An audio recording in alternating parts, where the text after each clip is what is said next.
Las amenazas a la privacidad son solo un cachito de las amenazas que trae la inteligencia artificial. Hay muchos otros derechos que están amenazados.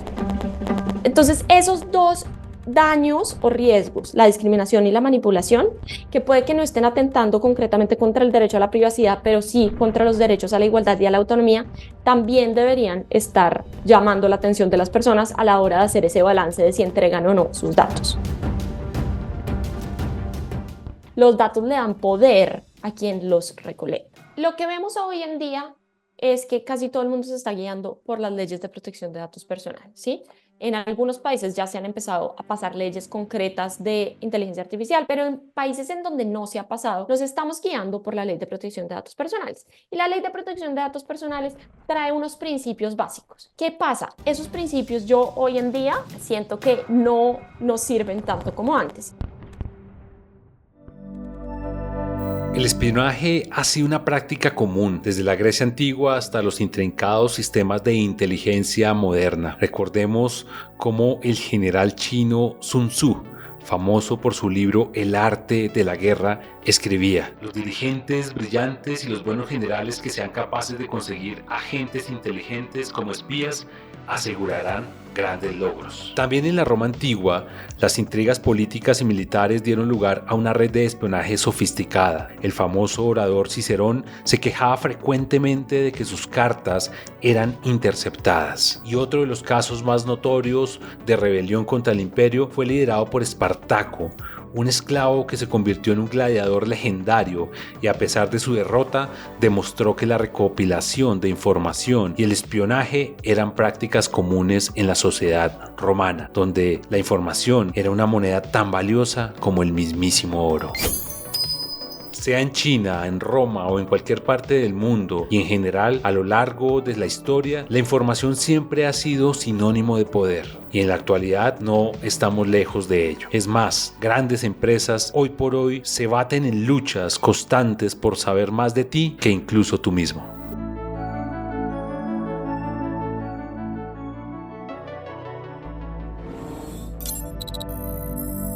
La inteligencia artificial llegó para quedarse y esto trae nuevos retos para toda nuestra sociedad. Mi nombre es Andrés López y estás escuchando Charlas Jurídicas, un podcast del programa Estado de Derecho para Latinoamérica de la Fundación Konrad Adenauer, que busca hablar de estos retos y sobre todo de las oportunidades que nos traen estas herramientas, vistas desde un punto de vista jurídico, pero también muy cotidiano. No tenemos todas las respuestas, pero sí muchas preguntas. Quédate y acompáñame en este viaje entre algoritmos y leyes. Episodio número 3. Minería de datos. ¿Qué están haciendo con mi información? Hoy en día, algunas empresas pueden tener acceso a información tan básica como los nombres o también el último lugar que hemos visitado en nuestras vacaciones, no por prácticas de espionaje o algo por el estilo, sino por la forma en que aceptamos algunos términos, condiciones y usos de ciertas herramientas de inteligencia artificial. Si bien es cierto que nuestra información es confidencial y es un delito acceder a dicha información sin previa autorización, existe cierta facilidad a la hora de realizarlo y es uno de los principales conflictos a la hora de enfrentar estos dilemas con la llegada de las nuevas tecnologías. Porque más allá del acceso que puedan tener las empresas a la información, el problema radica en saber qué están haciendo con mis datos. ¿Estaremos dejando de tomar decisiones libres? ¿Habrá guerras en el futuro por la victoria, por la conquista de los datos? En este episodio tuvimos la oportunidad de hablar con María Paula Ángel. Ella es doctora por la Universidad de Washington y actualmente es Resident Fellow del Centro de Investigación de la Facultad de Derecho de la Universidad de Yale en los Estados Unidos. Durante la entrevista pudimos hablar con ella sobre todos estos temas tan interesantes que de alguna u otra forma están generando preocupación en los usuarios y que en ocasiones pasamos por alto. Y es que desde la llegada y evolución del Internet, los cambios son casi diarios. Por eso es importante saber cómo ha sido este desarrollo a la hora de recolectar datos. Cuando llegó el Internet, empezamos a darnos cuenta que teníamos un montón de herramientas como los cookies, por ejemplo, que nos permitían recoger información sobre qué intereses teníamos, qué información buscábamos, qué queríamos comprar, etcétera, ¿cierto? Después vimos que, por ejemplo, otras tecnologías más allá del Internet, pero que estaban conectadas al Internet, también nos permitían recoger datos, ¿cierto? Entonces, las cámaras que ponen en las calles, Alexa, por ejemplo, estos asistentes de voz. ¿A qué hemos llegado hoy en día? A que todos estos sistemas, estas tecnologías de información y comunicaciones están recolectando masivamente datos. ¿Por qué los datos son importantes? Porque, y esto lo dijo la Corte Constitucional de Colombia desde principios de los 90, los datos le dan poder a quien los recolecta. ¿Y por qué le dan poder? Porque cuando tú los unes, puedes generar perfiles, es lo que se llama el profiling o el perfilamiento de las personas. Puedes generar como ese perfil digital de la persona que entregó sus datos. Y con base en ese perfil digital puedes hacer al menos dos cosas. Uno, conocerla mejor. Y dos, tomar decisiones sobre esa persona. Estos datos, tanto de privados como de públicos, están siendo comercializados constantemente. ¿Por quiénes? Por unos terceros actores, que podemos llamar como de segundo nivel o intermediarios, que en la literatura normalmente se conocen como los data brokers, que son los que están comprando bases de datos, combinándolas con otras bases de datos, generando perfiles, vendiendo esos perfiles para temas desde marketing hasta influencia política. Ahora, volvamos a qué nos trae la inteligencia artificial en concreto. Uno, recolección masiva de datos. Y la recolección masiva de datos pasa porque la inteligencia artificial necesita datos de entrenamiento. En concreto, el machine learning necesita datos de entrenamiento. Entonces, aún más que antes, necesitamos miles de millones de datos para poder alimentar a esos algoritmos de machine learning. Pero hay otros dos temas o dinámicas nuevas, entre comillas, que trae la inteligencia artificial. La segunda es las inferencias. Los sistemas de inteligencia artificial permiten deducir nuevos datos de los datos que tú ya entregaste. Entonces, puede que tú no hayas querido contar tu orientación sexual o algún problema de salud que tienes o tu orientación política, pero con los datos que sí entregaste pueden estar deduciendo esos datos que se consideran un poco más sensibles o que tal vez tú no querías entregar por X o Y motivo. ¿Y por qué se pueden hacer inferencias? Porque estas tecnologías tienen poder de procesamiento que antes no teníamos. Y lo último es el tema de las predicciones. De alguna forma, las predicciones son como un subgrupo de las inferencias. Son inferencias, pero sobre el futuro. Entonces, utilizan tus datos para inferir cómo te vas a comportar en el futuro. ¿Y eso por qué es distinto? Porque esas inferencias predictivas se están utilizando para tomar decisiones sobre ti. Entonces, te doy algunos ejemplos como de la vida real. Utilizan tu nacionalidad o tu historial de viajes para predecir tu riesgo de terrorismo en los aeropuertos y mirar si te someten o no a más revisiones. Utilizan tácticas policiales predictivas para mirar en dónde ubican a los policías en determinados barrios. Ese tipo de cosas las estamos viendo en todas partes del mundo y son cosas que están pasando, que ya no son ciencia ficción. Entonces, son esas tres cosas, la recolección o el incentivo más bien a recolectar masivamente los datos, las inferencias y las predicciones que se utilizan en tomas de decisión, las que son como nuevas, entre comillas, en este marco de la inteligencia artificial. Y entonces, ¿qué son los algoritmos de Machine Learning? Según el Instituto Alan Turing, es un campo de la inteligencia artificial en el que intervienen algoritmos informáticos capaces de aprender encontrando patrones en datos de muestra. Estos algoritmos suelen aplicar estos hallazgos a nuevos datos para hacer predicciones o proporcionar otros resultados útiles. Por ejemplo, en lugar de decirle a la computadora exactamente qué hacer, le damos muchos ejemplos o datos. La computadora encuentra patrones y aprende a hacer predicciones o tomar decisiones por sí misma. Para ilustrar, si le das muchas fotos de gatos y perros, puede aprender a distinguir entre ellos sin que alguien le explique cómo son los gatos o los perros.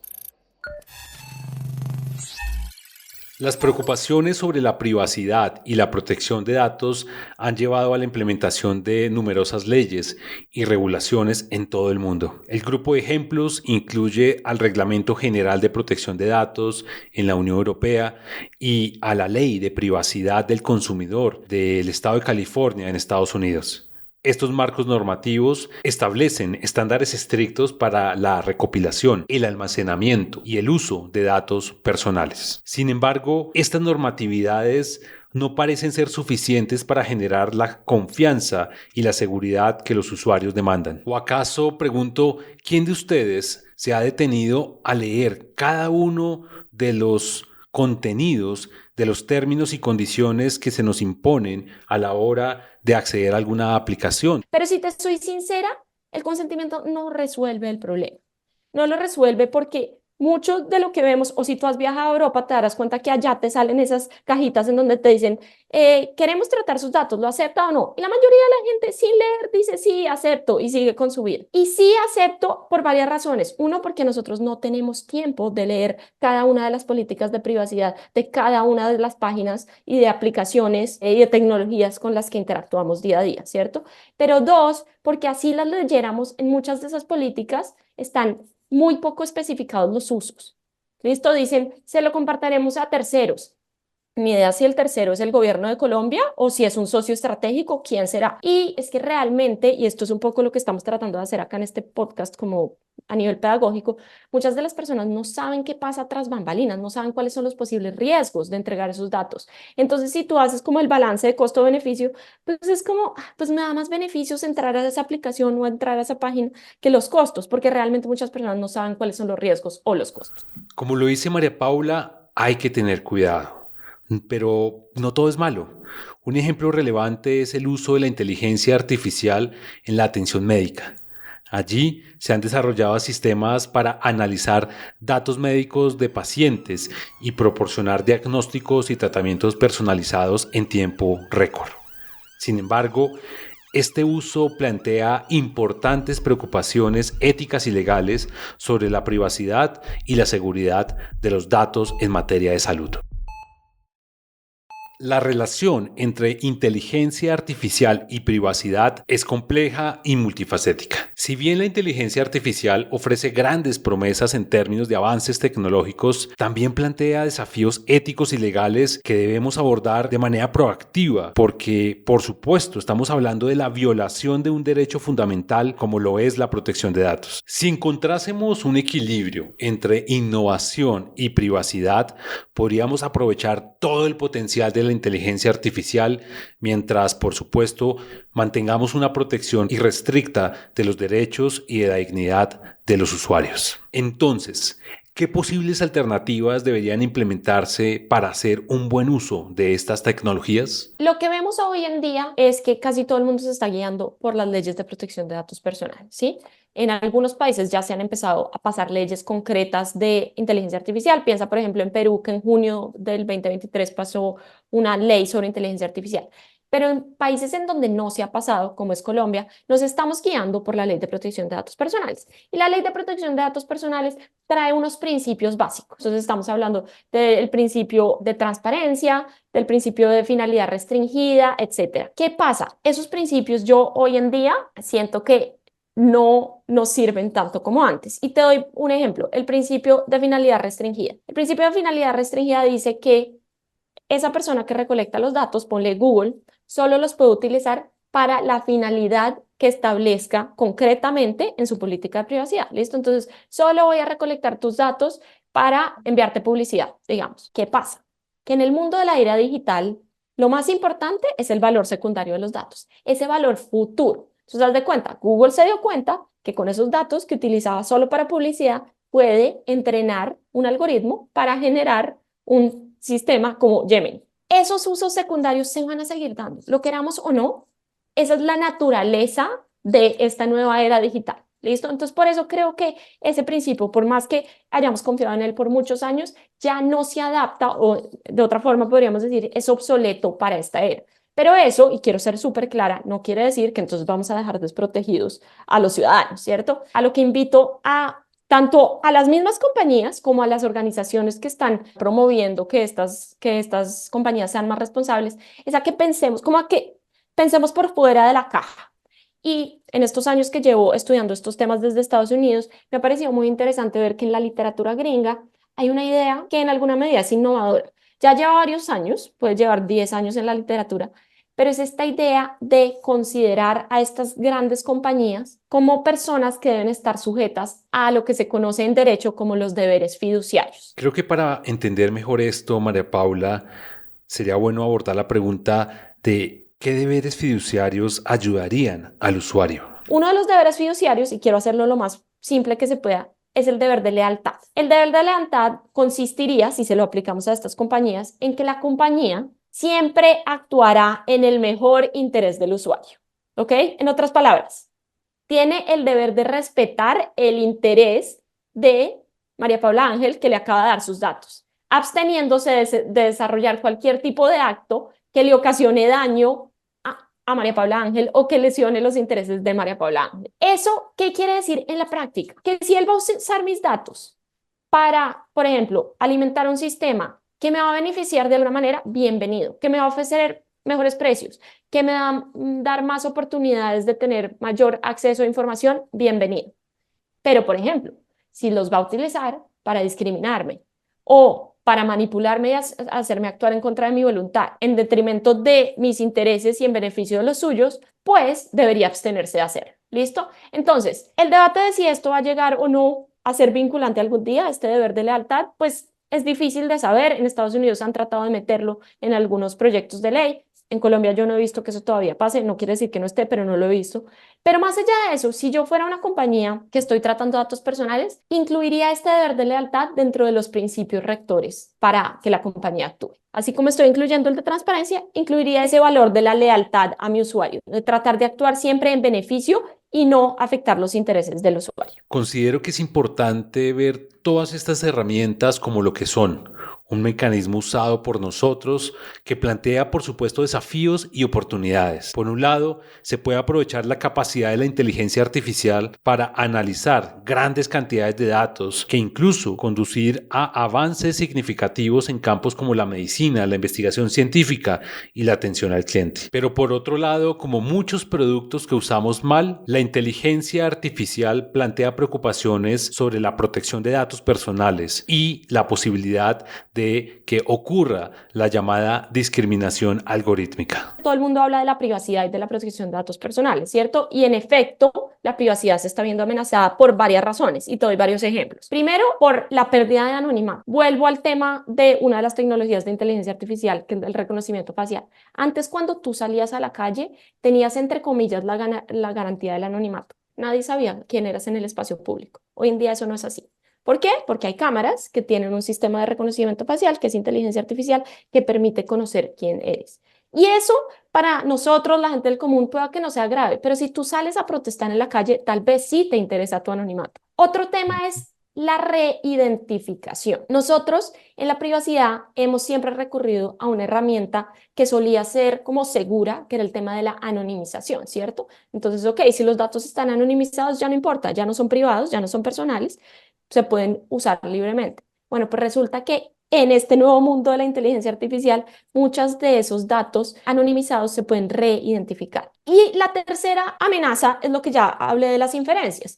Nuestra privacidad se va a ver amenazada cuando yo entregué el dato de mi nombre y mi dirección, pero con base en eso pudieron saber si yo voy a votar en las siguientes elecciones por el Partido Conservador o por el Liberal. Pero las amenazas a la privacidad son solo un cachito de las amenazas que trae la inteligencia artificial. Es esta idea de que cuando tú sientes que todos tus datos están permanentemente siendo recolectados, te sientes en alguna medida vigilado. Y cuando nosotros nos sentimos vigilados, puede que lleguemos a cambiar nuestro comportamiento. Entonces, que dejemos de hacer cosas o de decir cosas o de asociarnos con gente y lo dejamos de hacer porque nos da miedo, porque estamos siendo vigilados. Ese cambio en el comportamiento es lo que se conoce como el chilling effect y eso evidentemente afecta a nuestra libertad de expresión, asociación e incluso de protesta, como estábamos hablando. Pero hay otros daños que en la literatura se ven como más daños modernos, como de esta era, y son el daño a la igualdad y el daño a la autonomía. Entonces, tal vez has oído que muchos de estos sistemas generan discriminación. ¿Por qué?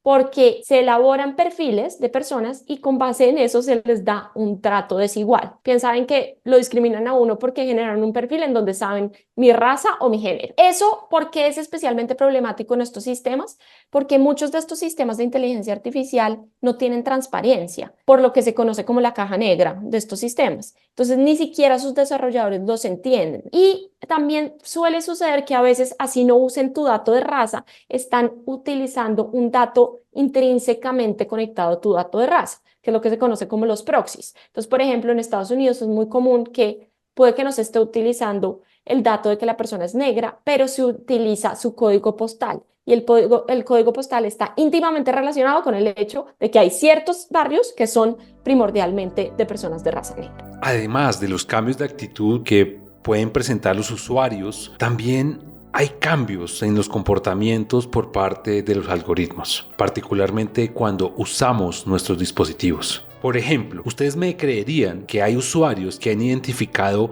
diferentes comportamientos a la hora de hacer búsquedas de viajes, vuelos, hospedajes, si lo hacen utilizando su dispositivo Android o si lo hacen utilizando un dispositivo iOS.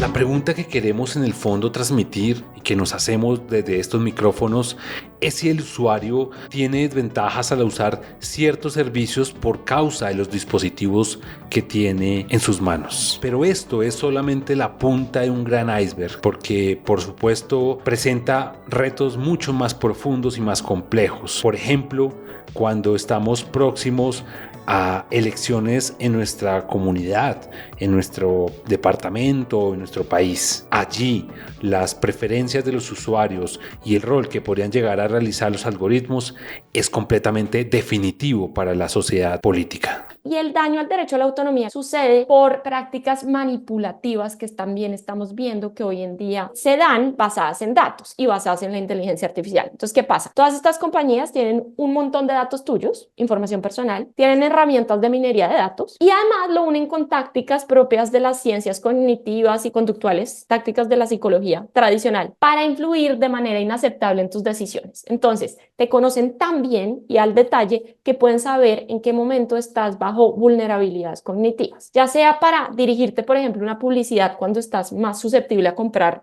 esa determinada cosa, o para dirigirte información política para que votes por X o Y candidato. Y eso fue de hecho lo que sucedió en el caso del Brexit y de las elecciones de Trump, cuando después del escándalo de Cambridge Analytica se supo que la información de Facebook había sido utilizada para influenciar a determinados votantes. Aquí viene un debate súper interesante que se está dando a nivel internacional y es si lo que realmente queremos al regular estas tecnologías es dar derechos individuales de que tú puedas ir como ciudadano a poner una acción de tutela, o si lo que queremos más bien es regular de forma estructural, hacer intervenciones estructurales que surtan efecto no solo para un ciudadano, sino para todos. Pero las medidas que se están tratando de implementar, si miramos como el panorama internacional de cómo ha sido la evolución de la regulación en temas de Big Data y de inteligencia artificial más recientemente, lo que vemos es que seguimos con un modelo de derechos individuales, claro que sí, pero también estamos tratando de dar intervenciones un poco más sistemáticas o estructurales. Ese tipo de cosas puede que no las pueda ejercer un ciudadano, son obligaciones que se imponen sobre las empresas, pero tal vez pueden tener un efecto mucho más masivo que el ciudadano vaya y ponga una tutela para que le devuelvan un dato personal que fue tratado de forma no autorizada. Todo lo que hemos conversado puede sonar realmente fatalista, pero no queremos generar ese efecto. Todo lo contrario, creo que el mensaje es que tomemos conciencia como usuarios a la hora de usar estas tecnologías. Y en ese sentido, debemos usar con responsabilidad cada una de las herramientas que tenemos hoy por hoy en nuestras manos. Tal como María Paula nos lo hace saber, es conveniente algunas recomendaciones para que todos nosotros como usuarios estemos cada día más protegidos y le demos un uso responsable y ético a estas nuevas tecnologías. Sí. Tú eres un usuario de ChatGPT. Primero, trata de no compartir información sensible o confidencial en ninguna de las preguntas que le haces al sistema, lo que se llaman los prompts, porque ten en cuenta que estos sistemas no solo están raspando el Internet para entrenarse, sino que también cogen esos prompts, esas preguntas que tú le estás haciendo para entrenarse. Segundo, si pueden, borren el historial de chats con la aplicación.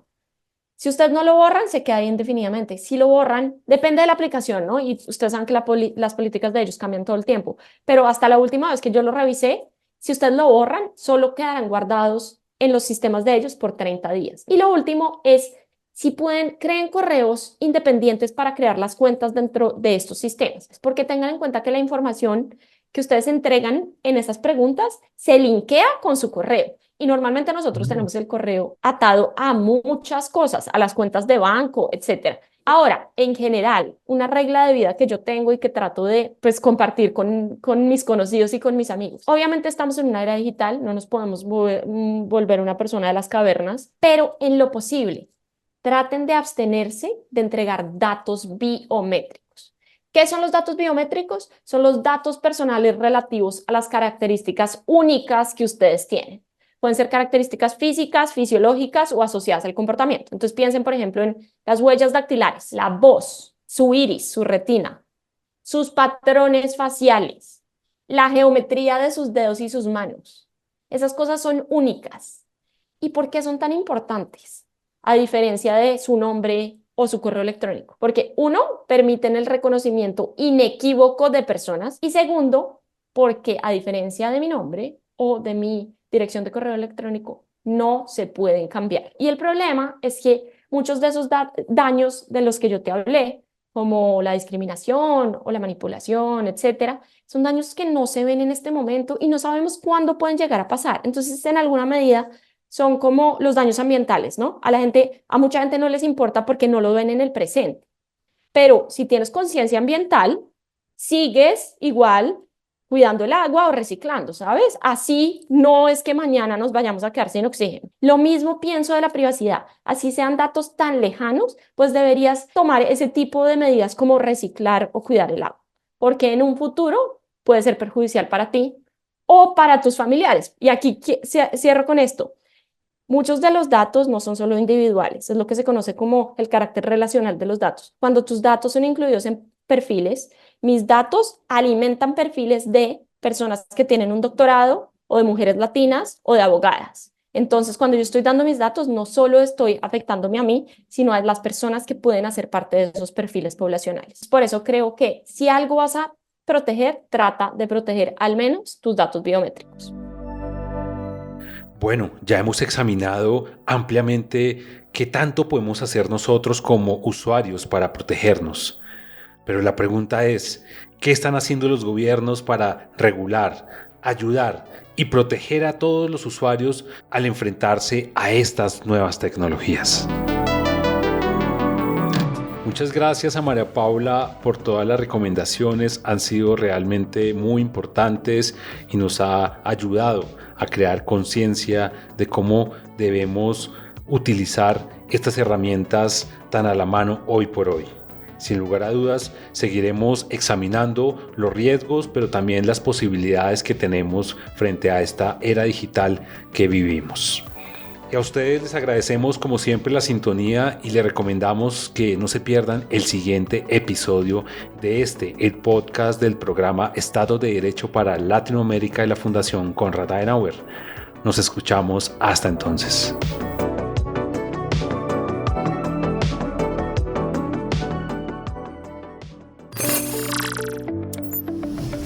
Charlas Jurídicas es un podcast creado por el programa Estado de Derecho para Latinoamérica de la Fundación Konrad Adenauer, producido por Medianoche Media.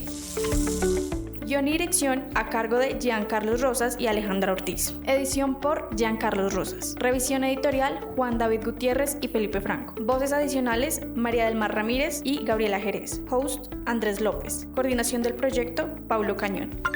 Encuentra el contenido adicional en las notas del programa y en @casIusla en Instagram, LinkedIn, Facebook y X.